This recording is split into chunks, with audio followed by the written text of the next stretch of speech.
Alors, Erev Tov, Chazak pour votre régularité. On arrive à une belle période, la période de Hanouka. Ces lumières qui brillent à travers les générations. Et nous, on rentre dans cette période-là qui est la période des miracles, la grande période des miracles. Et on a besoin des miracles. On a besoin. Nous dit Rav Dessler que c'est pas un rappel, c'est des jours qui contiennent en eux la capacité du miracle. C'est des jours qui représentent, qui brillent le miracle. Et nous, on va entrer dans ces jours-là. Et en fonction de notre préparation, on pourra ressentir quelque chose, vivre quelque chose, et même obtenir quelque chose. Et donc, essayer de comprendre la grandeur de ces jours-là. Surtout, ce symbole de la lumière qui brille dans l'obscurité. Hein? Ça, c'est quelque chose de particulier. On n'allume pas les bougies quand il fait jour. La Gemara a dit une bougie en pleine journée, à quoi elle sert? Il faut allumer après que la nuit est tombée. Le symbole de justement que pour un juif, la lumière peut briller dans l'obscurité. Le miracle existe, et si en fait que le miracle existe, et à nous juste d'allumer la bougie de Hanouka. Et donc, c'est lié bien sûr à la paracha, parce que le pilier du peuple d'Israël, le Yesod, qui est Yosef Hatzadik, lui aussi a vécu une obscurité incroyable, la paracha de cette semaine, où il se fait vendre par ses frères, où il se retrouve en Égypte, vendu, perdu, et on verra comment Yosef Hatzadik a su éclairer, briller et rendre sa situation une situation de miracle.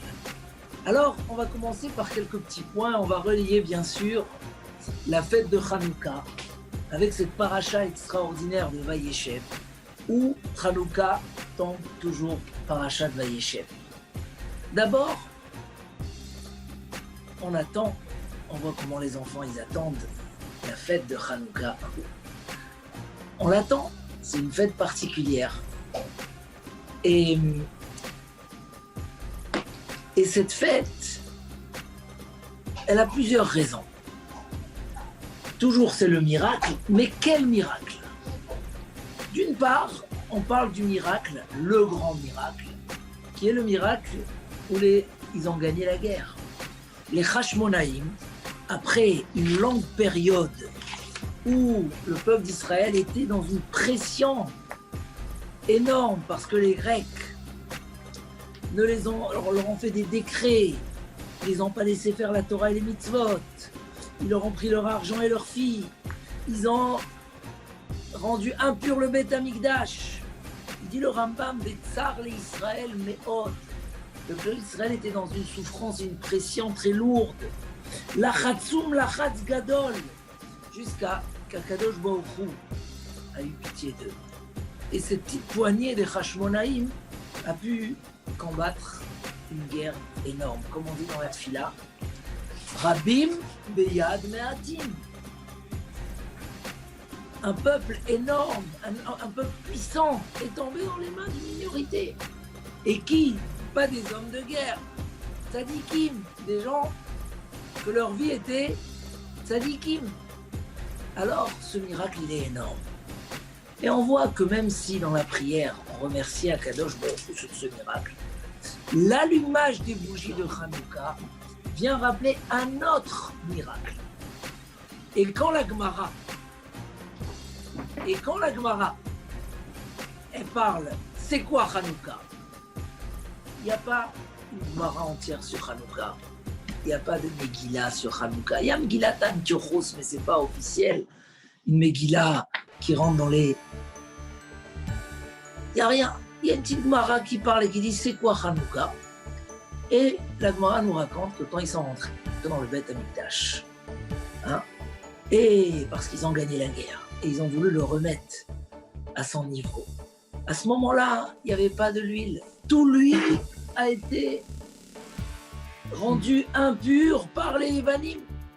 Et à ce moment-là, ils ont trouvé une petite fiole d'huile qui, plutôt, hein, elle aurait pu servir que pour un jour, et elle a brillé 8 jours, le temps qu'ils font de l'huile pure. Donc, on met en valeur plus le miracle de l'huile que le miracle de la guerre. Le miracle de l'huile, c'est un petit miracle, même s'il est extraordinaire. Mais combien de tzadikim, comme Rabbi Hanina ben Dossa, qui a dit à sa fille, celui qui a dit à l'huile de brûler, il dira au vinaigre de brûler. Et le vinaigre, il a brûlé. Donc, pourquoi on donne plus de valeur à ce miracle de l'huile? Qu'est-ce qu'il y avait de particulier? Qu'est-ce qu'on fait de ça une histoire? D'autant plus que, d'après la halakha, ils auraient pu très bien allumer avec de l'huile impure. Parce que quand la majorité du peuple est impure, on peut allumer avec une huile qui est impure. Mais eux, ils n'ont pas voulu. Et le fait qu'ils n'ont pas voulu et que Hachem leur a permis de trouver et de pouvoir allumer avec cette huile, c'est magnifique. Mais qu'est-ce que ça change tellement si ils ont fait les choses parfaitement ou ils les ont fait d'une manière un peu plus moyenne? Sur ce miracle, on doit faire une tellement grande histoire. Une huile qui a été touchée par quelqu'un qui était impur, donc elle est devenue impure. Et l'huile du Beth Amikdash, il faut la garder dans des conditions tahor, qui reste pure. Et ça, il n'y avait plus parce que les Grecs, ils ont fait exprès de toucher tous les huiles. Il y avait des stocks d'huile quand ils ont voulu, comme si qu'il y a une guerre ici autour de lui. On voit dans la Gemara aussi que Parak, on va rappeler ce miracle de l'huile et il est important. Et on va publier ce miracle en particulier en allumant les bougies à l'extérieur ou vers l'extérieur. Ou aujourd'hui on publie le NES dans la maison. Il faut qu'il y ait des gens réveillés au moment où tu allumes pour qu'il y ait Pirsoumenissa, la publication du NES.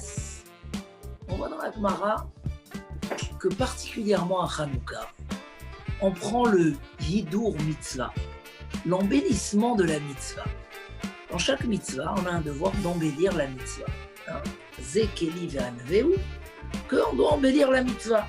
Mais l'embellissement, il est déjà dans tes mains. Tu veux faire plus, tu veux faire moins, c'est toi qui choisis. Et là, la Gemara a dit, Ner Hanouka, la bougie de Hanouka, faudrait commencer par une bougie par jour, halakha. Mais les mehadrin, ceux qui font les mitzvot bien, alors ils vont faire une bougie pour chacun.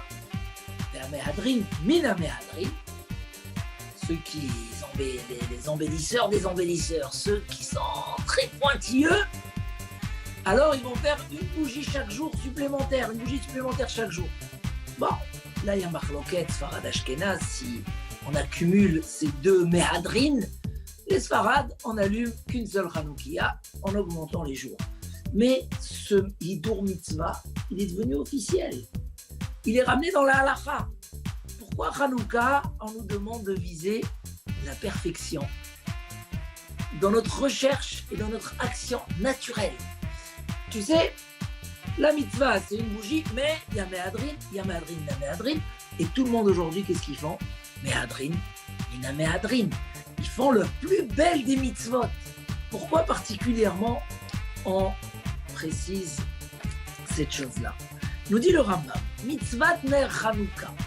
La mitzvah de Hanouka, mitzvah chaviva hi, ad meod. C'est une mitzvah chère, très très chère, ad meod, beaucoup.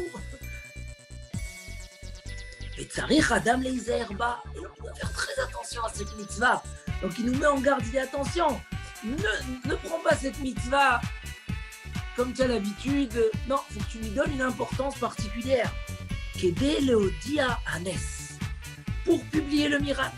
Et donc, même si quelqu'un n'a rien de quoi manger, il mange de la tzedaka, il doit quand même mentionner ou vendre ses vêtements pour publier ce miracle, parce que c'est quelque chose de particulier. Donc, quelque chose de magnifique se cache dans notre effort pour montrer ce miracle. On ne vient pas et on ne fait pas la chose comme on fait tous les autres mitzvot. Ici, il y a quelque chose, une exigence particulière. Et, comme dit la Gemara, celui qui fait attention d'allumer correctement et des belles bougies, et il fait attention de les allumer dans le moment précis, alors il aura des enfants, des chachamim, des enfants qui brillent comme la lumière. Tout ça, ça serait bien de comprendre qu'est-ce que nos chachamim veulent de toutes ces exigences et au sujet des bougies de Hanouka.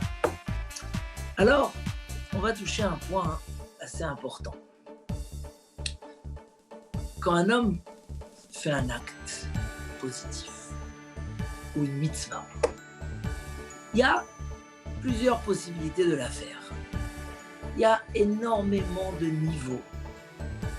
Il y a une mitzvah qu'on fait parfaitement. Il y a une mitzvah qu'on fait un peu moins parfaitement. Il y a une fila qui peut être faite bekavana, avec une grande concentration, comme on a dit la dernière fois. Il y a une mitzvah qui peut être faite un peu moins. Et la différence entre les deux, c'est pas une différence d'un peu moins, un peu plus. Ça a des conséquences très grandes. Une mitzvah qui est faite jusqu'au bout, un homme qui est intègre dans sa mitzvah, ou quand la mitzvah elle est faite, on voit cette notion de amatril de mitzvah, ve'eno gomra, celui qui commence une mitzvah et qui ne la finit pas. On va en parler dans la paracha de cette semaine, mais en tous les cas, on nous dit la mitzvah, elle est appelée sur celui qui l'a fini. Même si le premier, il a fait une grande partie de la mitzvah, mais il n'est pas allé jusqu'au bout, alors on ne peut pas dire que cette mitzvah, c'est sa mitzvah. Une mitzvah, nikret al shem gomra, sur celui qui va jusqu'au bout et qui l'a fait parfaitement. Donc, il y a une petite réflexion à avoir. La différence, essayez de chercher, c'est quoi la différence entre quand j'ai fait une mitzvah à moitié, je parlais avec des gens qui font la tefila chez eux à la maison, et il s'avère qu'ils font un petit morceau de la tefila. Non, ils ont coupé la tête, coupé la queue, à un moment ils ont encore coupé, hein, et il ne reste plus grand chose. Des fois, même le cœur n'est plus là. Vous savez l'histoire du lion qui s'est énervé sur l'âne.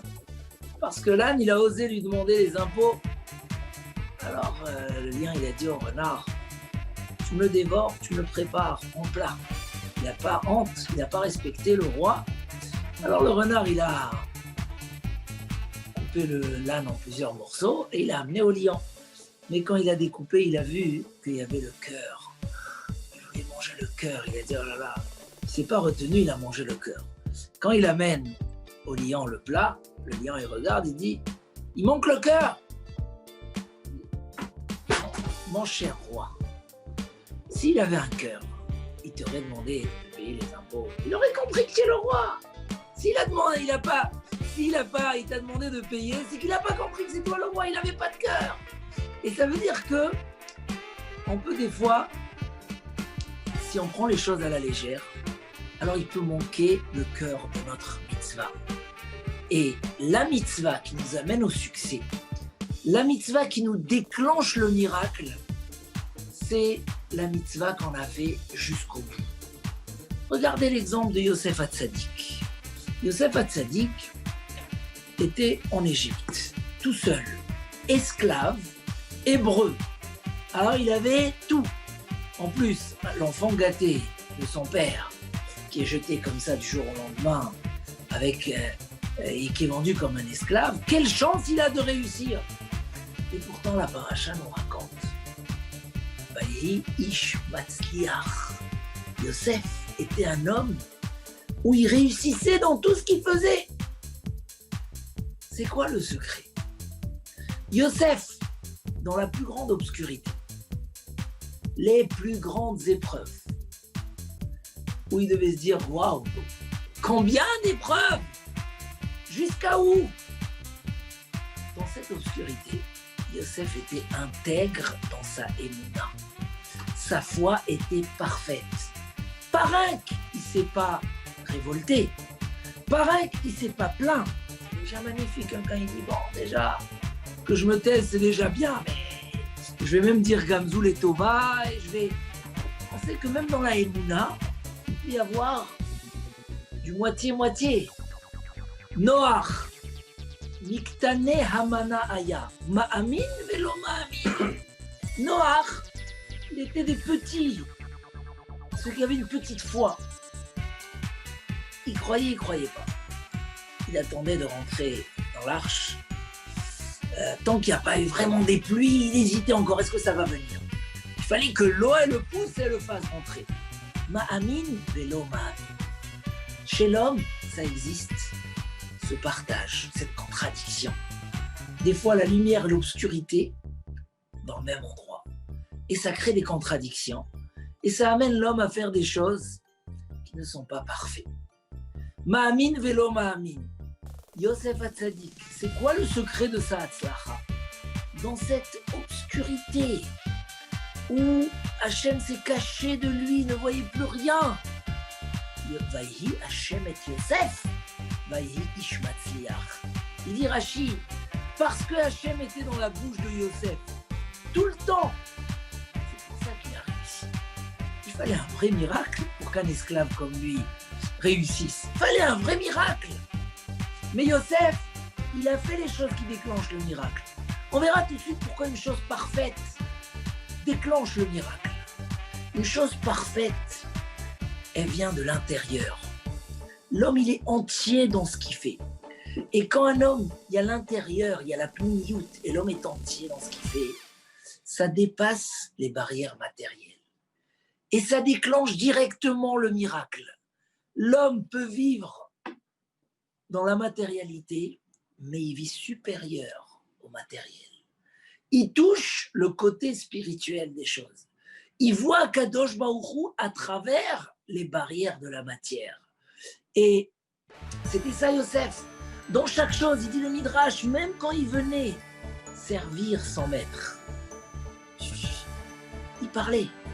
Il dit, qu'est-ce que tu dis? Il dit à Kadosh Baruch Hu, fasse en sorte que ça plaise à mon maître. Que s'il veut boire chaud, que ça soit chaud. S'il veut boire froid, ça sera sur chaque chose. Puisque Shem Shamaim Shagur Alpiv, Yosef n'a pas changé de chez lui. Il est autour de lui dans une obscurité et il vit comme si il est chez son père dans la lumière. Ou Akadosh Baruch Hu est devant toi. Le fait qu'il a réussi à dépasser cette obscurité, donc l'obscurité ne l'a pas atteint, mais bien au contraire, il vivait la lumière, il vivait le miracle. Quand un homme il arrive, je veux dire à Dessler, chaque mitzvah que les Bnei Israël ont fait parfaitement, et ils l'ont fait jusqu'au bout, Bessimcha, elle était complète, elle était entière. Il y avait l'intérieur et l'extérieur qui étaient liés dans la mitzvah. C'est une mitzvah qui ne s'est jamais arrêtée. La Gemara a dit que la Brit Mila, puisque quand on l'a reçue, on l'a fait Bessimcha, donc jusqu'aujourd'hui, et même quelqu'un qui va s'éloigner de la Torah, il va faire la Brit Mila Bessimcha. Parce que vu elle était d'un autre niveau, mais la chaise, s'il te plaît, bravo. Vu qu'elle était d'un autre niveau, elle a traversé à travers les générations, à travers les corps et à travers l'obscurité.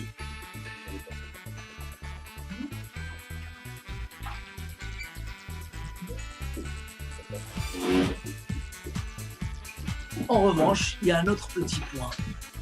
On a reproché à Yosef Hatzadik de ne pas être vraiment à ce niveau-là. Yosef, Yosef, il fait Tohar, il fait Marie. Yosef était très très beau. Et on lui reproche qu'il a oublié un petit peu la tristesse de son père. Et il a commencé à s'embellir, à faire les cheveux. Et il dit, Midrash, à quoi ça ressemble? Quelqu'un qui est dans le marché Et il est en train de montrer ses muscles. Et c'est jusqu'à que les gens lui ont dit, bon, tu te crois tellement fort, viens, on va t'envoyer le lion.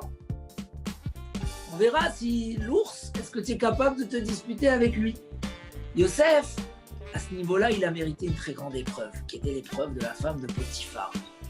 Cette femme-là, elle a poursuivi Yosef jusqu'à vouloir le faire fauter. Là aussi, Yosef était intègre jusqu'au bout. Il n'a pas eu peur. Il s'est sauvé. Il a pris tous les risques. Mais le fait qu'il manquait quelque chose dans son travail personnel, ça a ouvert la porte à des épreuves. Il dit, le Rav Dessler, depuis quand on vient, on a le Beth Amikdash et on ne nous laisse pas servir au Beth Amikdash? Comment c'est possible? Les Grecs sont venus, ils nous ont enlevé le pouvoir. On voulait faire Shabbat, ils ne nous laissaient pas faire Shabbat. Mais nous, on veut servir Hachem. Comment un Kadosh Baruch Hu va laisser quelqu'un à nous empêcher à faire une mitzvah? Oui. Quand toi, tu relâches la mitzvah, tu la rends comme quelque chose matériel. Tu ne lui donnes pas sa splendeur, sa perfection. C'est là, il dit à chaque occasion, on a été dérangé dans nos mitzvot. Et même dans notre vie personnelle, quand un homme il est dérangé dans quelque chose, c'est que lui déjà l'a relâché et ne la fait pas parfaitement comme il faut la faire. C'est là où on vient et on leur... Puisque Nitrachlou Ba'avoda, ils ont relâché. Ils n'ont pas cherché. Alors qu'est-ce qui s'est passé? Qu'est-ce qui s'est passé? Ils ont réussi à nous enlever. Si nous, on ne fait pas les choses correctement, alors on nous prend la chance. Ça veut dire on a les ennemis, ils ont une capacité contre nous, même à nous enlever notre niveau spirituel. Si on veut redéclencher le miracle, nous, il faut aller jusqu'au bout des choses. Regardez dans la paracha de cette semaine, le Mashiach. Hein? Le Mashiach, c'est la paracha de cette semaine. Être le Mashiach de qui? De Tamar. Tamar, elle était mariée avec un premier enfant de Yehuda. Et comme disent nos Chachamim, il y a deux femmes, ce qu'ils ont fait, ils ont fait les Shem Shamaim. Ils ont vu que de ce qu'ils vont faire va sortir quelque chose de bien. Alors ils l'ont fait. C'est qui ces deux femmes? Tamar, la belle-fille de Yehuda, et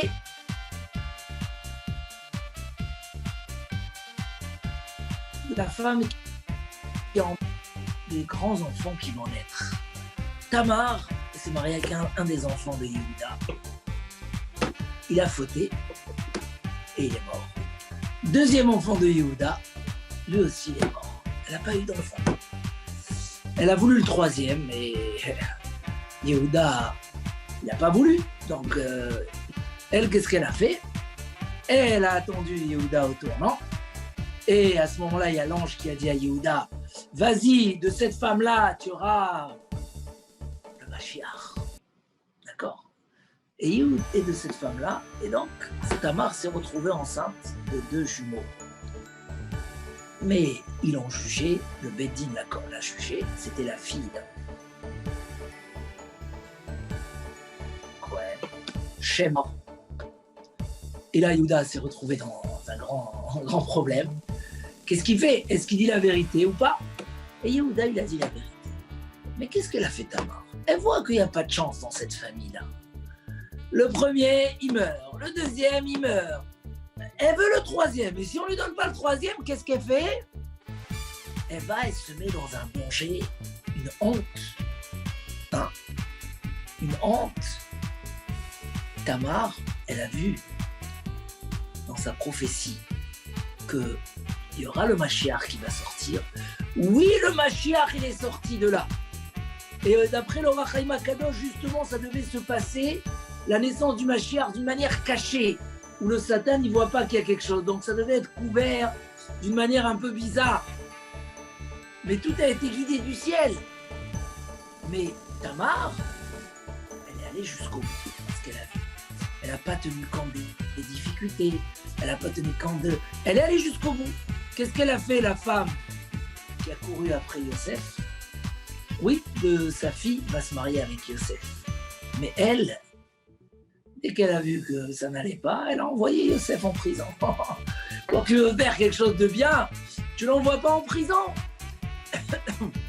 Tamar, elle était prête d'être brûlée, mais ne pas dire et faire honte à Yehuda. Non, elle dit, je ne peux pas faire quelque chose comme ça, mais elle a fait avec sagesse et finalement, elle s'en est sortie. Mais voilà quelque chose, c'est qu'on est intègre.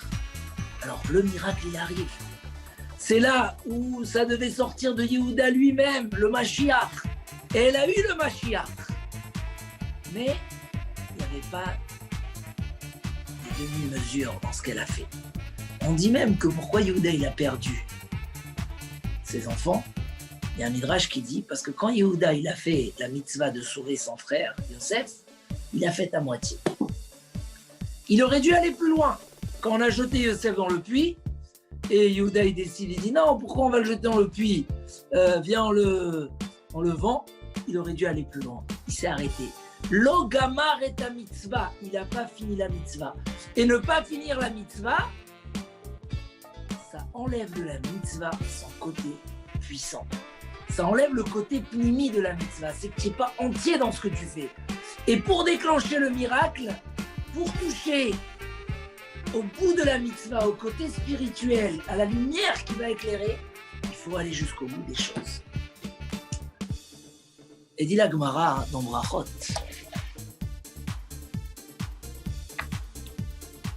on sait que dans la Torah, il n'y a pas être bon dans le cœur sans être bon dans l'action. L'homme, il a des mitzvot. Il doit faire. On dit tout celui qui étudie les plus grandes sagesses, mais il ne les accomplit pas, valait mieux qu'il n'est pas. Valait mieux qu'il n'est pas. Quelqu'un qui fait les choses et qui va pas jusqu'à l'accomplissement. Mais beaucoup de gens ils disent non, si dans le cœur je suis très bon, ça suffit, je suis un homme bien. La Torah dit non, mais si tu es un homme bien, forcément ça doit aller plus loin. Cette bonté, elle doit sortir jusqu'à aller faire des actions. Des actions vis-à-vis de ton prochain, des actions vis-à-vis d'Akadosh Baruch Hu, en reconnaissance de tout ce qu'il t'a demandé. Qu'est-ce qu'ils disaient les Grecs aux Juifs? Eux, ils disaient non, on va faire de la Torah une philosophie. Mais il n'y a plus de pratique dans la Torah. La shkicha mitoratecha, ils voulaient garder la Torah comme une philosophie et une sagesse. Et justement parce que eux, c'était le côté intello des choses, c'était la sagesse des nations. Ils n'ont pas accepté que le peuple juif a une sagesse qui est supérieure. Ils n'ont pas accepté que, oui, il y a le miracle. Il y a quelque chose de supérieur dans cette sagesse-là.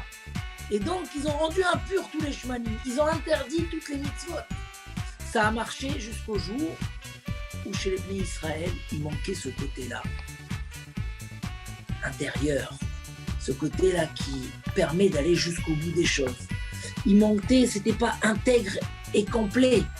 Donc, ils n'ont pas réussi à dépasser ces difficultés, ces épreuves. Et bien au contraire, quand on fait les choses pas complètes, pas intègres, il y a quelque chose qui vient les abîmer. Et Yehuda n'a pas pu accomplir sa mission parce que quand il devait sauver son frère, il n'est pas allé jusqu'au bout des choses. Donc, ça a ouvert des épreuves vis-à-vis de lui. Même par rapport à ce qu'il devait construire, ça a ouvert des épreuves. Les difficultés dans l'accomplissement de notre mission, de notre rôle, de nos mitzvot, de nos devoirs, dans chaque chose, dépend de ça. Dépend de ça. Ça peut être l'éducation des enfants. Là aussi, est-ce que les demi-mesures, le demi-travail, ou si je suis convaincu que je dois faire, ça ne s'arrête pas qu'à une sagesse déconnectée de l'acte. La sagesse doit amener à l'acte parce que dans la Torah, tout est shalem. Chaque chose doit arriver jusqu'à obtenir la présence divine, la lumière divine la Gdusha dans ce qu'on fait. Et on peut la voir si il y a l'intérieur et l'extérieur qui sont investis dans l'action.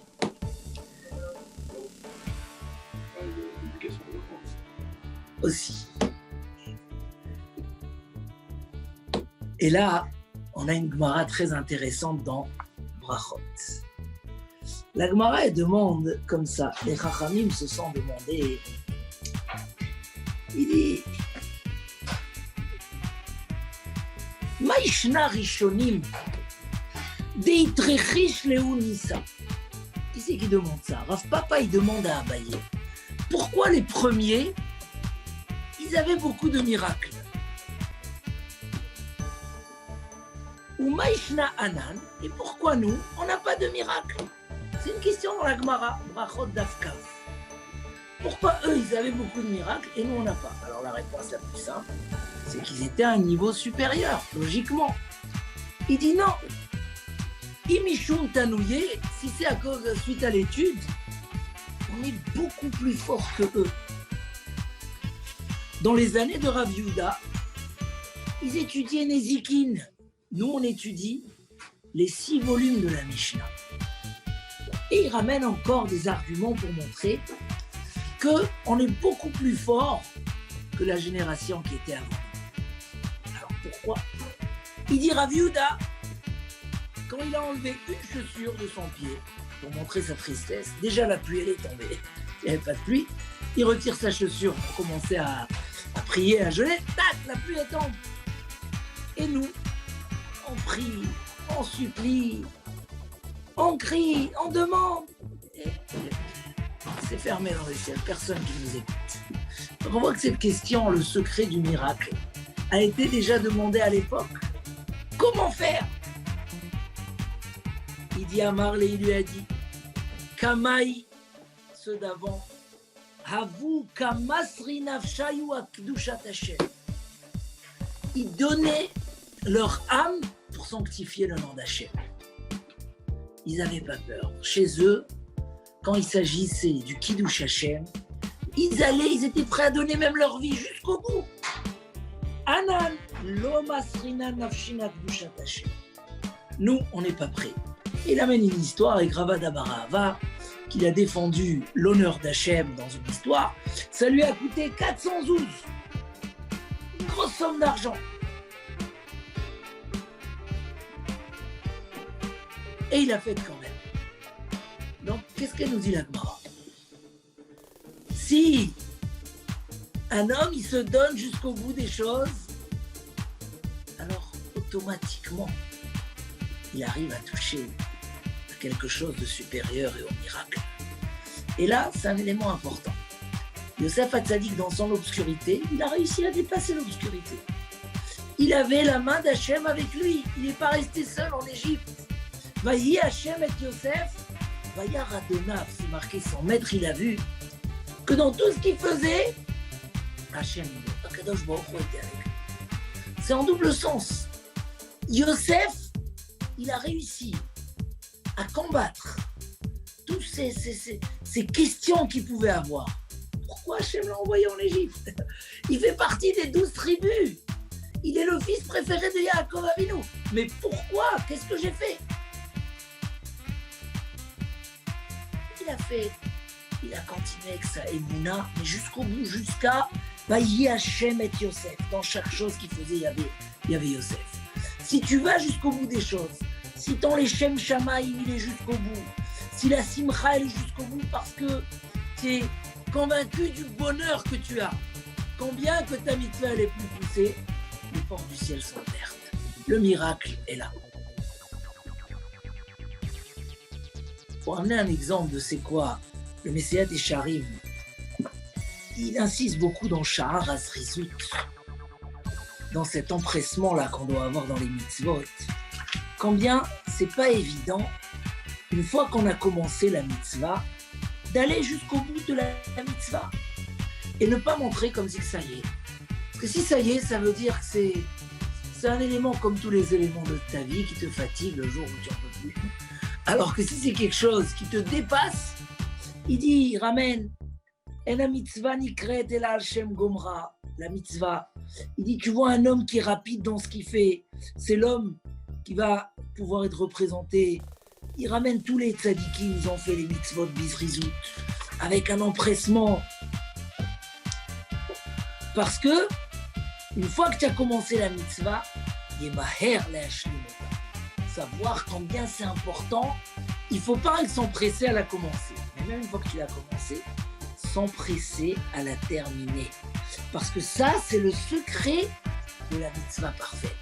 De la mitzvah qui dépasse certaines limites matérielles et qui laisse une existence de la mitzvah dans la personne, qui laisse la mitzvah à la durée. Et c'est pour ça qu'on ne peut pas se contenter juste en ayant le bon cœur. Si ça ne va pas jusqu'à l'accomplissement de la mitzvah, alors on est encore loin.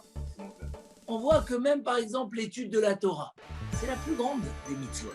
Où c'est marqué ça? Des Talmud Torah, et Get Kulam. Et si une mitzvah se présente et tu es en train d'étudier, qu'est-ce que tu fais? S'il n'y a personne pour la faire, tu fermes le livre et tu vas faire la mitzvah. Mais l'étude, c'est plus que la mitzvah. Oui, mais si tu ne t'arrêtes pas à la faire, c'est que tu décides, tu montres que ton étude n'est pas fait pour être allé jusqu'au bout. Et quelque chose qui n'est pas bien fait jusqu'au bout, il perd sa puissance. Et au contraire, tu vas plus perdre, parce que quelque chose, comme il a dit Rav Dessler, si on n'est pas jusqu'au bout des choses, alors la chose perd de sa force et de son existence. Et elle peut s'arrêter par tellement de raisons. Un homme qui fait les choses à moitié, il aura 1000 fois plus de facilité à arrêter de les faire que quelqu'un qui les fait parfaitement. Tu fais 3 tfilotes par jour. Le fait que tu fais 3 et que tu as ton nombre complet, c'est ce qui fera que tu rateras aucun jour la tfila. Pourquoi? Mais si je fais... Parce que quand tu fais la chose jusqu'au bout, alors la chose, elle prend une autre dimension. Si tu fais ta tfila jusqu'au bout, ceux qui arrivent, ils font les corbanotes, ils la font. La Mishnah nous dit qu'il faut une préparation avant, une préparation après, pour que ta tefila elle soit parfaite.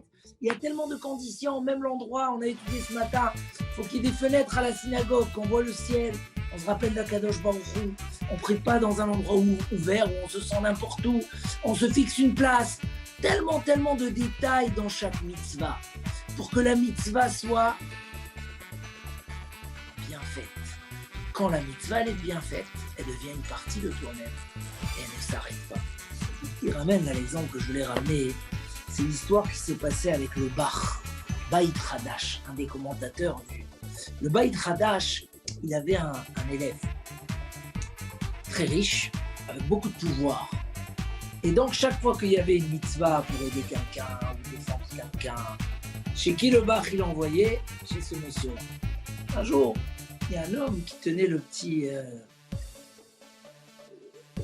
bar, hein, le bar de la ville où là-bas, les gens ils achetaient leur alcool. C'était ça sa parnassa.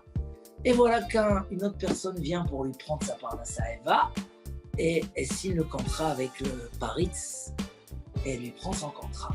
Lui, Misken, il voit que dans quelques mois, il a perdu sa parnassa.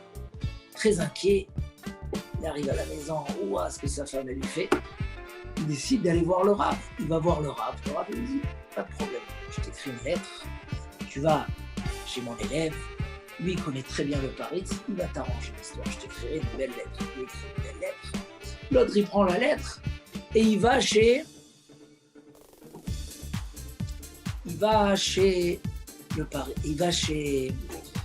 l'élève du bar et il lui dit voilà. Lui, il avait la lettre. Le problème, c'est qu'il avait déjà mis son manteau pour aller au marché annuel. Il a dit, écoute, ce marché-là, très important, c'est tout le travail de toute l'année, il se fait maintenant, c'est la foire, comment on dit, les salons, je suis obligé de partir. Donc, je reviens dans 10 jours, je m'occupe de ton histoire, t'inquiète pas, j'ai la lettre ici. L'autre, il dit, mais je peux pas, 10 jours, hein, ma femme et papa.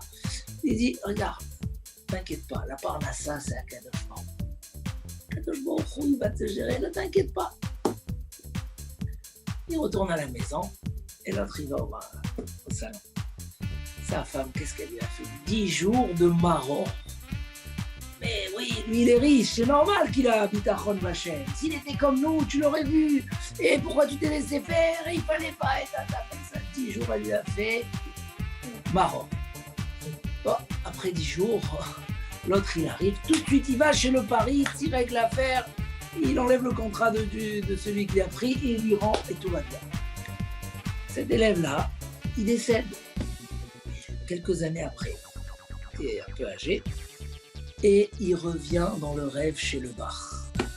Et il lui dit, j'ai fait Baruch Hashem tellement de mitzvot, dans le ciel on m'a accueilli avec les bras ouverts. Mais à un moment, il y a un ange qui arrive et qui dit non. Moi, c'est la mitzvah qu'il a fait cet homme-là d'aider telle et telle personne. Mais je suis boiteux. La mitzvah n'était pas parfaite. Il a aidé, mais il y a 10 jours de galère qu'il aurait pu éviter, qu'il n'a pas évité. Donc vu que je ne suis pas une mitzvah parfaite, il faut réparer. Qu'est-ce qu'on fait? Alors ils ont réfléchi, qu'est-ce qu'on va faire? C'est un tzaddik ce monsieur-là, on ne peut pas le mettre... Comment? Ils ont décidé dans le ciel qu'on le fait attendre 10 jours pour rentrer au paradis, au Gan Eden.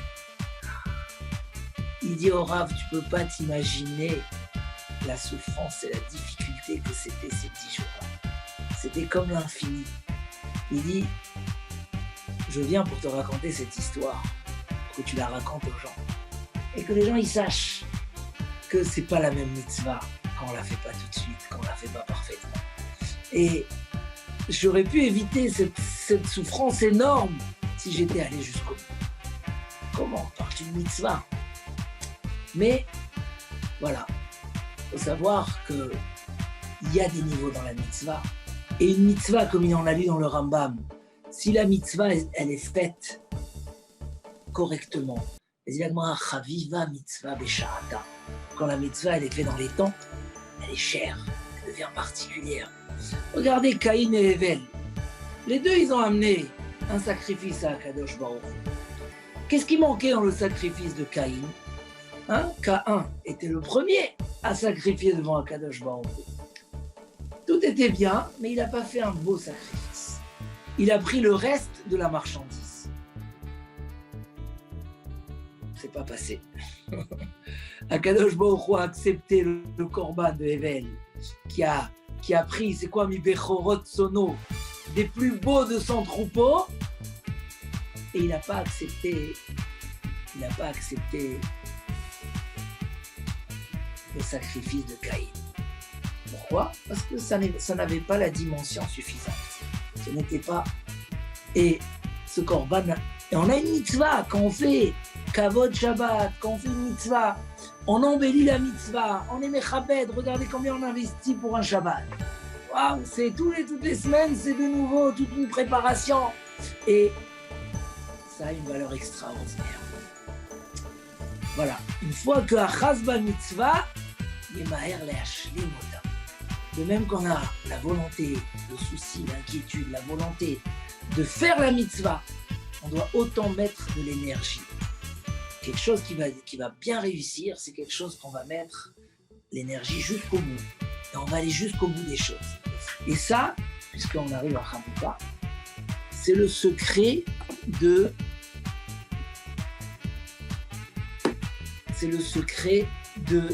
décrocher les miracles. Les miracles dépendent de nous. Les miracles dépendent de nous. Nous, on va venir, on va allumer ces bougies de Hanouka. La guerre, c'était une guerre physique. Mais le fond de la guerre, la pnimiout, c'était pas une guerre de force. Les Grecs ne voulaient pas tuer les Juifs. Ils n'ont pas cherché à les tuer. Ils leur ont dit, celui qui veut devenir comme nous, au contraire, ils lui donnaient du pouvoir, de l'argent, de la force, ce qu'on appelait les mithyavnim, ceux qui devenaient yevanim. Mais justement, c'est le cœur de la mitzvah que voulaient enlever les yevanim. Nous, on croit qu'enlever le cœur, c'est enlever l'intérieur. Des fois, c'est enlever la partie extérieure.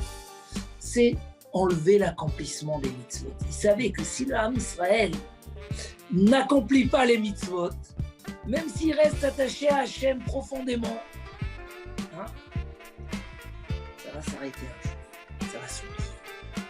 n'y aura pas de suite. On peut les atteindre si on leur enlève la perfection. Mais s'ils se battent pour la perfection, on ne pourra pas. Quand ils sont arrivés, les Hashmonaïm, ils ont gagné la guerre. Ils sont arrivés au Beth Amikdash.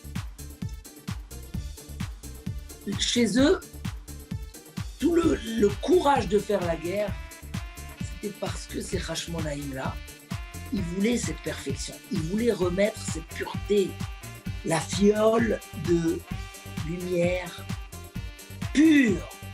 Ils voulaient ramener ce parchemen tahor dans le clan d'Israël. Donc ils ont dit, ici maintenant on a gagné la guerre. Et on arrive et on va prendre de l'huile impure. C'est autorisé. C'est autorisé, mais est-ce que c'est parfait? Non, c'est pas parfait. Et quand on donne une vraie valeur aux choses, on les veut avec perfection. Un homme, il va acheter une voiture neuve, il y a une rayure. Non, il ne la prend pas. Il veut... Quand tu t'investis, quand tu apprécies quelque chose, quand tu payes pour quelque chose, il faut qu'il soit parfait. Donc, ils ont refusé d'allumer avec cette huile impure. Et là, c'est ça l'essentiel du miracle. Qu'ils ont gagné la guerre, on a eu beaucoup de miracles comme ça.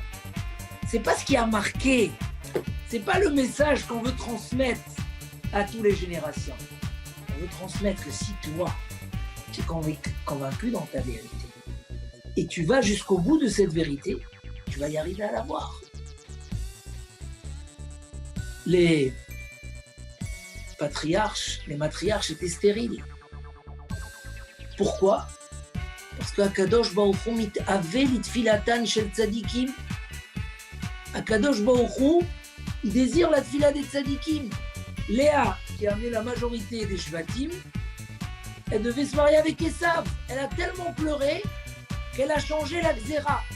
Donc parce qu'Akadosh Baruch Hu, il veut la tfila des tzadikim, Akadosh Baruch Hu, il veut que les tzadikim déclenchent eux-mêmes le mérite d'avoir des enfants. Eux-mêmes vont le déclencher. Comment?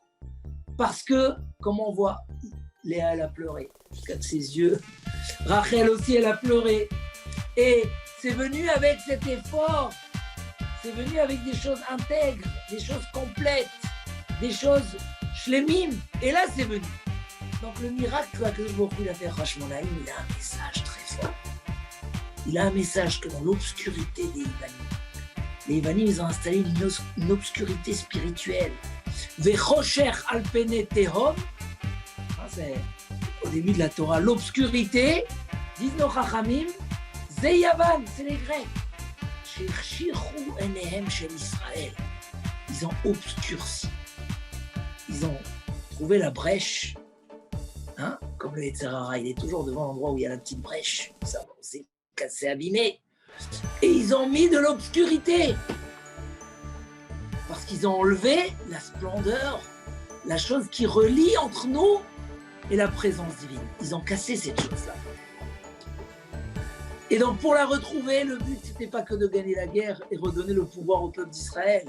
C'était de pouvoir rallumer cette fiole d'huile. La menorah, elle avait une bougie qui ne s'éteignait jamais.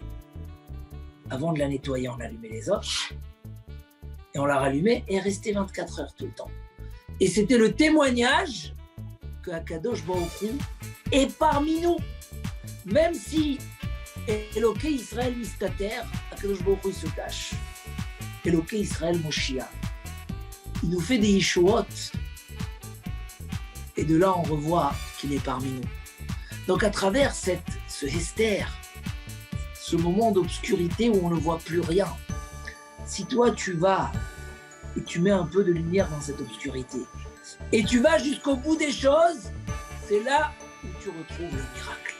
Donc on allume ces bougies et on leur donne la plus belle des perfections. Tu ne fais pas la mitzvah à moitié.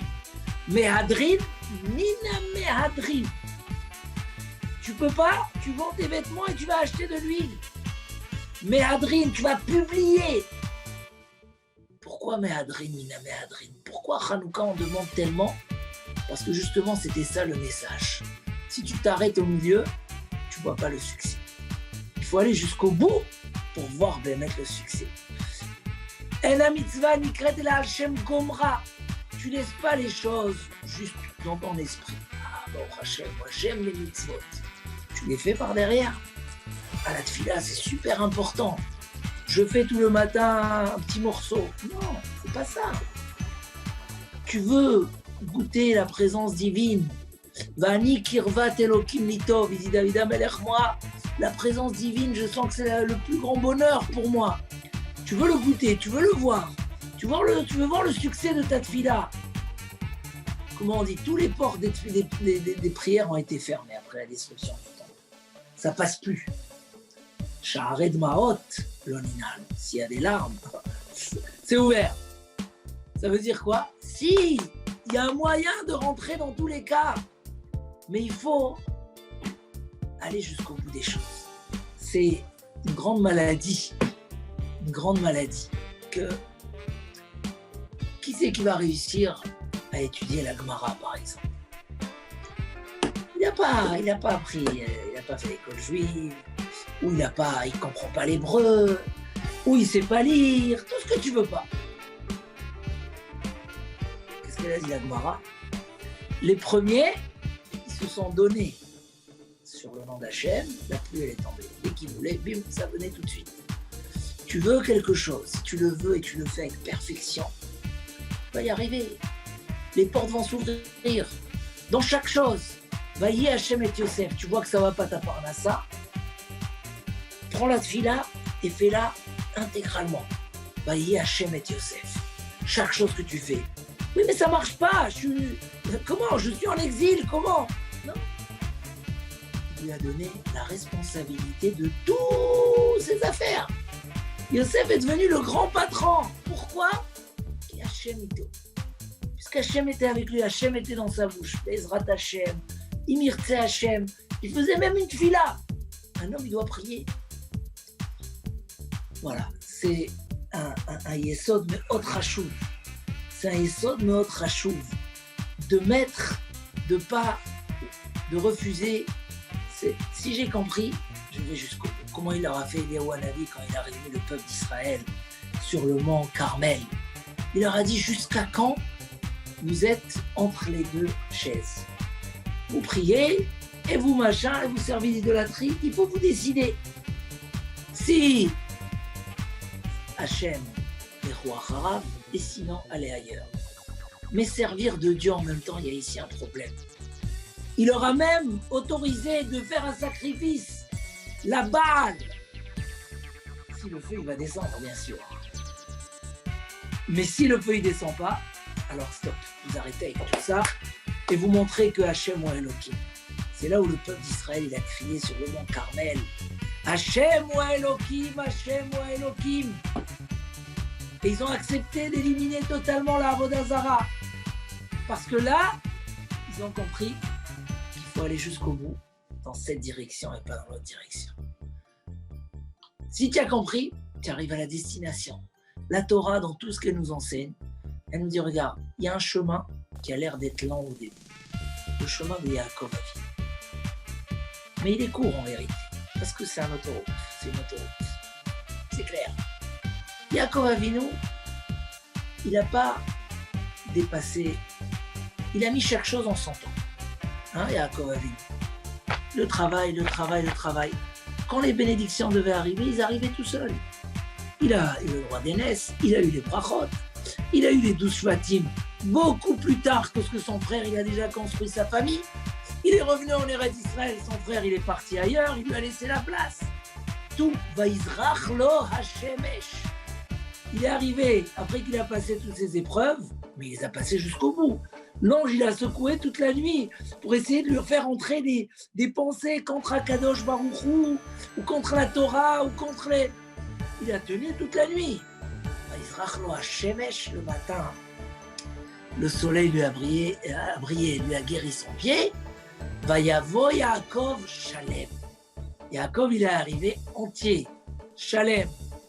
Les mamonos, même les cadeaux qu'il a envoyés à Esav, on lui a remboursé. Shalem Begoufo et Shalem Betorato. Entier dans toutes ces choses-là. Pourquoi? Parce que Yaakov lui-même, Yeshli Kol. Il a dit, j'ai tout. On a expliqué la semaine dernière, c'est quoi j'ai tout. Dans tout, je mets Akadosh Baruch. Bechol levavcha, tu mettras Dieu dans tout ton cœur. Tu sers Dieu de tout ton cœur, mais dans tout ton cœur. Bechol nafshecha, de tout ton âme. Mais Bechol, c'est aussi dans tout ton âme. Ou Bechol meonecha, de tout ton argent, dans tout ton argent. Dans chaque chose que tu as, mets Akadosh Baruch. C'est ce qu'a fait Yaakov Avinu. Il arrive, il a récupéré son argent, Shalem de Mamono, Shalem de Bouffo et Shalem de Torato. Il a ni Lavan ni Esav ont pu toucher à la perfection de Yaakov Avinu. Jusqu'à ce que l'image de Yaakov Avinu, elle est intégrée dans le trône céleste. Les anges, ils descendaient, ils montaient, jusqu'à qu'ils ont voulu lui faire du mal, parce qu'ils ont dit, comment un homme, il a pu avoir son image sur le trône céleste, il a pu être dans le trône céleste. Oui, parce que Yaakov, Shalem, entier, jusqu'au bout. Ça ne s'arrête pas ni dans le cœur, et c'est pas juste dans l'action. Le cœur et l'action sont entiers de la présence divine. Renforçons-nous, sachez que c'est une réalité. On veut une bracha. Tu veux une bracha dans l'éducation des enfants, hein? Tu as mis en valeur l'éducation des enfants. Réfléchis bien comment faire les choses parfaitement et jusqu'au bout. Ne pas être partagé en deux. Tu commences les devoirs avec le petit, à un moment, ça y est. Tu as le téléphone et tout, tu vas et tu le laisses finir tout seul. Non, s'il a besoin de plus, tu lui donnes. Si tu sais que c'est pas bien, alors ne te laisse pas tremper par les émotions des enfants et les gâteries et les... Non, c'est bien, c'est pas bien. Dans chaque chose, essaye. Je fais ce que je dois faire jusqu'au bout. Un homme qui est shalem dans ce qu'il fait, il voit une hatzlacha. Vayi ish matzliach. Un homme qui est shalem dans ce qu'il fait, il voit une bracha, il voit des nissim, il voit la main d'Akadosh Baruch Hu. Alors on a cette chance. David Amelech, il a instauré pour arrêter l'épidémie à l'époque 100 brachot. Hein? 100 brachot. Neuma Gever ou Kal Hal. 100 brachot, c'est un chiffre complet. 10 fois 10. D'accord? Le monde a été créé par 10 Mahamarot. 10 fois 10. En faisant nos 3 tfilotes par jour, nos 3 tfilotes, on est déjà presque au bout des 100 brachot. En faisant quelques brachot supplémentaires sur nos aliments, on a les 100 brachot. Les 100 brachot, c'est une source de protection et de bracha surtout. Mais il faut s'habituer, ne pas s'arrêter au milieu de la route. Le Yetzer Hara, comme dit M. Técharim, au départ, il t'embête, il ne laisse pas commencer. Mais une fois que tu as commencé, qu'est-ce qu'il fait? Il ne laisse pas finir aussi. Et la chose la plus dure quand tu finis, par exemple, une Gemara entière, c'est quand tu arrives dans les dernières pages. Waouh, on dirait qu'il reste un monde devant toi. Mais tu as tout fait. Non, c'est comme ça. Il y a un Yetzer Hara particulier qui est dans le Sioum, dans la finition. Et si tu arrives à aller jusqu'à la fin, tu obtiens le résultat. Alors, voilà, ces lumières de Hanouka, du miracle, brille. Mais le miracle, il peut être aussi caché. Il est là, c'est toi-même le miracle, parce que tu es collé au miracle. Tu fais les choses tellement bichlemout que le miracle, il est naturel chez toi. On va Be'ezrat Hashem dans cette période. On a besoin de renforcer notre émouna, notre foi. Que le moral reste au meilleur des niveaux. L'amour à Kadosh Baruch. Là, voilà, pire Souménissa, on va publier. On va dire, c'était pas une fois dans l'histoire, c'est notre héritage. C'est notre héritage depuis toujours et jusqu'à toujours, Be'ezrat Hashem. Ad yavo, Mashiach tzidkeinu b'meira b'yameinu, amen. Et qu'entre-temps, tant qu'il arrive, qu'on ait une protection d'Akadosh Baruch Hu, qu'on ait une bracha infinie, que tout simplement, peu de lumière dégage beaucoup d'obscurité.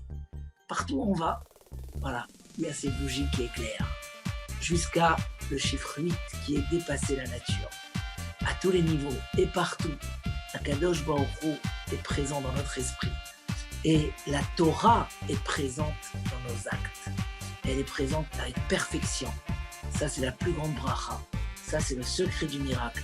Masri nafshay ou akdushat Hashem. Se donner jusqu'au bout, que dans tout, il y ait là-bas le nom d'Akadosh Baruch Hu. Chazak, chazak, venit chazak. Alors, les Nishmat.